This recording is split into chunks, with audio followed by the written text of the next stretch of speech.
Welcome back. If you're a teen looking for work this summer and can't find a job, this may be the time to start that business you thought about but did not act on. I'm joined now by Jim Barrood. He's the Executive Director of the Rothman Institute of Entrepreneurial Studies at Fairleigh Dickinson University. Thank you so very much for being here. Now, we've been talking to these great students who have great careers because they have their own. Do you think that's an important part for every young person to think about nowadays, the difference in working for someone, especially during difficult economic times, versus having your own? Absolutely. Brenda, we've been seeing this for years now. Most students, 7 out of 10 in the last study, want to own their own business someday. So we think that will just rise even further with the recent economic crisis. How important is it, do you think, for someone to be sure that they love what they do? It's very important. You can't really do a good job if you're not passionate about it. And when you have your own business or your own nonprofit, that's one thing you're sure to be passionate about and see it through. I did hear the word passion discussed and mentioned, I think, a couple of times. So, and of course, it started, for instance, you mentioned how you started your own business because it was something that was dear to your heart. So you think that is really what you have to have first? I think passion is huge because it definitely gives you the motivation to excel and to actually work hard to complete your business. And one thing I always hear is saying, Matt, you're done with college. Why are you still doing everything you do? Your resume is done. And you need more than just a resume filler. When you have the passion, you see that you're making a difference in the community. It makes everything you do worth it. So you think you can't do it without it? Oh, yes, you definitely need it. And the other thing about it is that it provides you with a sense of meaning and allows you to attribute meaning to your classroom experience as well. It allows you to fuse everything together and then apply it to the real world, and suddenly everything makes sense. So when someone else sees it, do you think oftentimes other people can see it even before you do? Yeah, I mean, because then that's definitely the personality. You know, people who are entrepreneurial, they really can excel in anything that they put their mind to because that's just the personality. So what steps should teens take if they've decided, well, you know, there is something I'm passionate about? Oh, what should I do first? Sure. Well, everyone has ideas, right? And you have to take the next step. So first thing is bounce those ideas off of your family and friends and say, does this make sense? And then you need to maybe start writing a plan of action of what you will do with that idea. You know, what markets will you serve? How will you fund this venture or this company? And then get started. You know, build a team of folks. Now, you don't have to hire anyone right away. You should build a team of advisors, though. And I think it was mentioned earlier about having an accountant who helped out. So I would hire or have a friend of your family's, an accountant join your team, maybe a lawyer, maybe someone in marketing, and perhaps a successful entrepreneur. And this way you can get rolling and get the right advice that you need. Now, it sounds terrific, and I don't mean to, say anything negative, but you mentioned, for instance, starting out with, your family and friends and getting their advice. Not everyone has a kind of family and friends that give the encouraging advice. Some say, are you nuts? You should never do this, and that, immediately throw a wrench into things.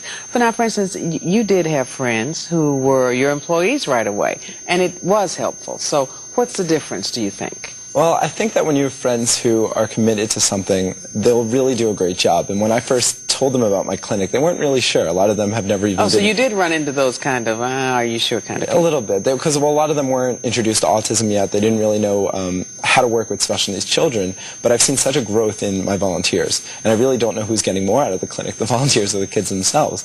And when they come and they work with the kids, they're the ones who really got things going. And as the clinics expanded and as I got more publicity, more people were willing, and more people contacted me and wanted to help out.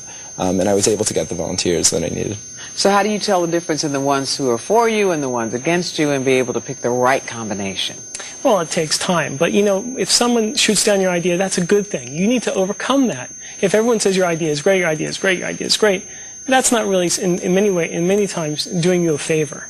You have to overcome those obstacles. And that's part of the process of building a better new venture. I saw nodding of head. What was that about? Oh, yeah, I mean, absolutely. I mean, surrounding yourself with, yes, man. Exactly, that's right. Is not helpful at all, and, can only do your whole bigger.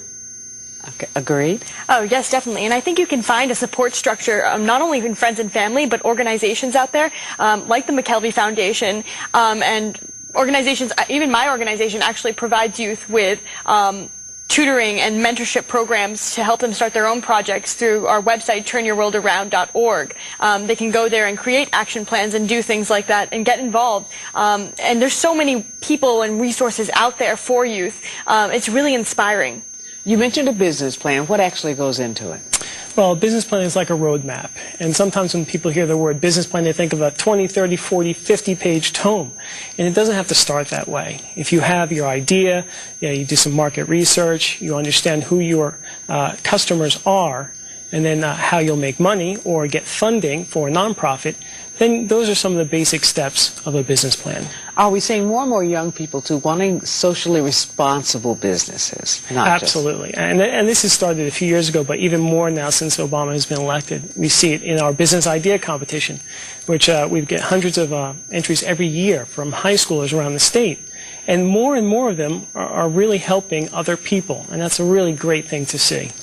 And that, of course, was one of your goals, too, wasn't it? To be socially responsible, to have a passion for the kind of world-changing experience that you have. Yes, definitely. I think that trying to make impact and showing youth that they can make impact is another type of business in itself. The nonprofit sector is growing, and the number of youth who want to get involved and volunteer or make a difference in some way has just been growing by leaps and bounds, as shown by the Serve America Act that's recently passed, or Michelle Obama writing about how volunteerism is necessary, youth volunteerism. Now, Jim, you have a summer camp for teens, or for teen entrepreneurs. Tell us about that. Well, that's been going on for 6 years now, and it's a week-long day camp held at each of our campuses, one in Madison, New Jersey, and the other in Teaneck. And it goes through the basics of business and the basics of starting a business.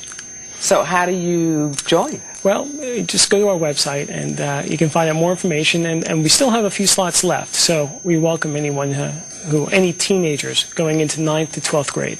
And, of course, you can go to our website, my9tv.com, and, of course, get all the information on that. So how large is the camp? I mean, is there a restriction in terms of how many people you can actually have each week? Or? Well, we max it out at 24. So you have to call early or get the information early. That's right. And usually this is the time when we get a lot of calls, so I would call soon. So is there a cost involved? There is a cost. It's about $500. There are some scholarships available, though. Okay, so it's a great opportunity, though, to learn all about starting your own business. Mm-hmm. Okay, and thank all of you so very much for joining us. Thank we certainly you. wish you continued success with your businesses. Wow, you're really doing great work. And, of course, wish you success, too, with schoolwork, because school is important, right, Jim? Absolutely. Thank you again for joining us, and thank you as well. That's all for today's show. Thank you so very much for joining us, and enjoy the rest of your weekend.